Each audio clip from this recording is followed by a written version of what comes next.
time, we constantly wish we had more of it, or that we could just freeze a perfect moment.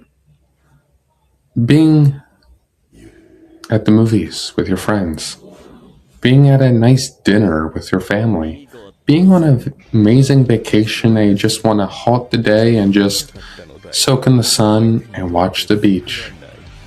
But what if your desire to halt time was so vast, so absolute, and so pure, and so terrifying that it could rewrite the very fabric of the multiverse? In the sprawling metaphysical nature of the multiverse of the Masadaverse, there's one such being. His name is Ren Fuji. Today we're diving into the tragic, eternal, and reality-bending story of Ren Fuji and how it became Tenma Yato, the ordinary high school student who ascended to become the deity of time. And a Hado god, of course, because you cannot forget about his godhood. I'm your host, Anime 101. Like, share, subscribe, and do all that good YouTube stuff. Now let's get into it right now. To understand Ren Fuji, we first have to understand the universe he inhabits. The Shinza Bansho series operates on a cosmological system governed by something called the throne, a metaphysical seat of supreme power of creation. Whoever occupies this divine throne paints the entire multiverse with their personal law, driven by Yato, or the primordial origin, or Taikoku, or Big Bang, or whatever you want to call it. In academic studies of comparing mythological and modern Japanese visual novels, this system is recognized as highly sophisticated and one of the strongest. In the universe, strong desires manifest as supreme natural laws, and Ren Fuji's story begins in the fourth era of this throne iteration, under his father, Mercurius. In Desire, Ren Fuji starts as an ordinary high school teenager living in Japan.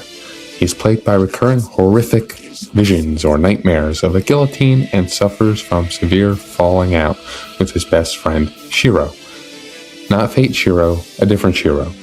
Ren's deepest, most fundamental desire is simply, I want to maintain my everyday life. I want this peaceful moment to last forever. In a world governed by occult laws, this simple wish is actually a seed of absolute stagnation. Now, this ordinary high school student, Ren Fuji, is dragged into a deadly game orchestrated by the Longinus Daijin Odin, a group of Nazi sorcerers. Yes. It's crazy, I know. It's batshit insane. Who seek to grant or raise their supreme master Reinhard Heinrich, yes, that Reinhard Heinrich, to godhood and overtake, well, the Markle Snake. To survive, Ren is forced to wield holy relics and powers and crazy things like guillotine blades that one executed thousands. Through this, Ren survives, obviously, but this whole thing is orchestrated by his father, Mercurius. As Ren fights, his power evolves through four distinct stages of, spiritual ascension, activating his powers, the formation of his powers, the creation of his powers, and finally the emanation of his powers.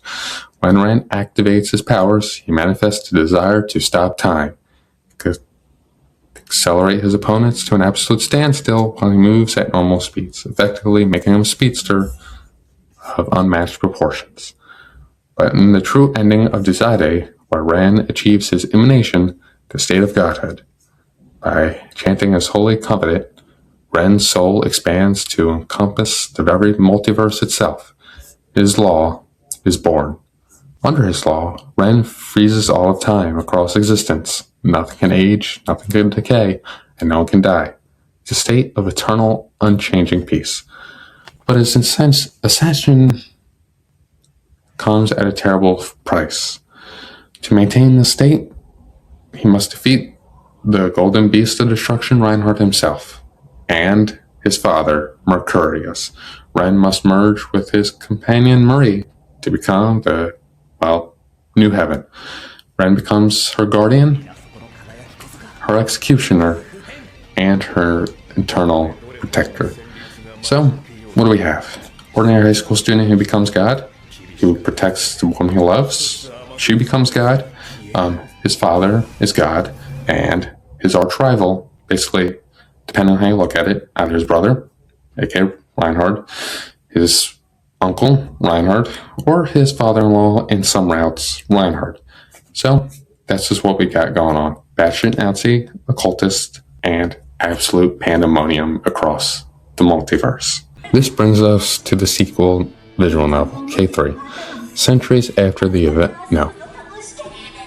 many thousands of years after the events of Desade, the fifth heaven of Marie is violently overthrown by a new deity on the scene named Hajin, or Haitian, depending on how you pronounce it, the god of absolute selfishness. In the cataclysmic clash, Ren is thrown out of the throne realm and thrown to the bottom of the singularity, yet his sheer unyielding desire to protect Marie's universe prevents him from truly dying or fading away. Instead, his body and his soul retreat to the edge of the cosmos in the land of Edo, basically. That's where time is frozen in it. There, he mutates. He becomes one of the formidable, aka Tenma Yato. Essentially the dark god of the East. He's now known as Tenma Yato, as I said. He's the only one of the gods to have survived the onslaught of the Sixth Heaven. If he hadn't stopped time in the Edo and prevented the completion of the Sixth Heaven's law, the whole world would have been gone extinct due to the new law that had been placed in that moment. Now, Tenma Yato is a tragic, monstrous distortion of Ren Fuji. Because he was thrown out of the throne realm, Yato exists as a different god. His skin is darker, he's somehow stronger than his prime Desade self. His desire to freeze time has warped into an absolute passive field of stagnation where Heijin's law cannot be complete. In K3, Yato possesses a Taikoku value of 100. His main ability is the ultimate expression of his original law, the stopping of everything. This law passively stops all motion, all concepts, and all change in vicinity. If you step into Yato's mere presence, your thoughts, your blood flow, your atomic structure, and even the concept you wield are frozen instantly. He is an immovable wall of absolute zero, a cosmic anchor holding back the corrupting, all-consuming law of Heijin. His law of time stop started to emanate past Edo and continued to drill into the very singularity of Heijin. Each moment he is getting closer to Heijin's throne, yet so far away. He fought Habaki Sakagami, who had managed to break free of his time stop. The battle is one-sided, as Habaki quite literally doesn't have the power to, face Yato just yet. But soon, he does. Even so, due to the tumor's craven, Habaki cannot die, and this is where Habaki gets his strength.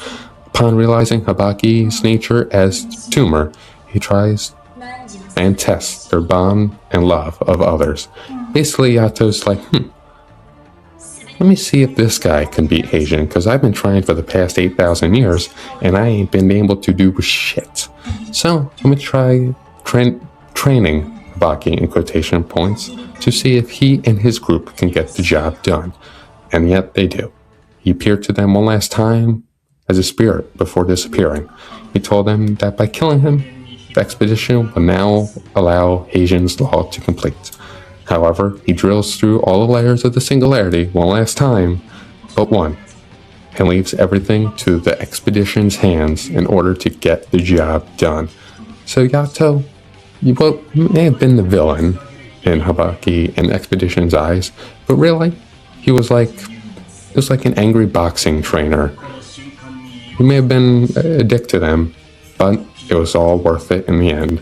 Habaki's quote-unquote training paid off. And in the end, Habaki and the expedition were able to defeat and overtake Heijin, killing him permanently. Until Papillon, but that isn't complete yet, but let's not talk about that. In the climax of K3, Yato and his fellow Tenma wage a desperate, hopeless war against Heijin to restore Marie's gentle world. Though Yato fights with the strength of a supreme god, wielding the concept of time itself as a weapon, his story remains one of the most beautifully tragic tales in modern visual novels. He's a man who wanted nothing more than to walk home with his friends, forced by fate to become a faceless, eternal sentinel guarding the ashes of a world he loved. Now, Ren Fuji-Tenma Yato remain one of the most, greatly written characters within the Shinza series. top 5 at least. Up there with Megastron, Kyle Kraft, aka Mercurius. But still, he's in the top 5, and you gotta love his story. It's sad, depressing, but overall hopeful because he got the job done. He trusted Habaki to get the job done, and he got it done. So, he won in the end, and he's with Marie.